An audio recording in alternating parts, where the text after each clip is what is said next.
ശ്രീനാരായണ ഗുരുവിൻ്റെ പ്രസിദ്ധമായ കൃതികൾ ഏതൊക്കെയാണെന്ന് നോക്കാം.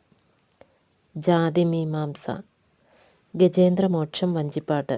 ശ്രീനാരായണ ഗുരുവിൻ്റെ ആദ്യത്തെ കൃതി ഏതെന്ന് ചോദിച്ചാൽ ഗജേന്ദ്രമോക്ഷം വഞ്ചിപ്പാട്ടാണ്.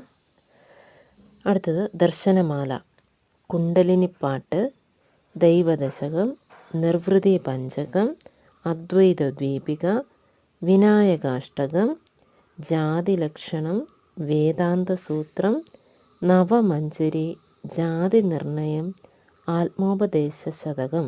ഇത്രയുമാണ് പ്രസിദ്ധമായ കൃതികൾ. ഒന്നുകൂടി നോക്കാം.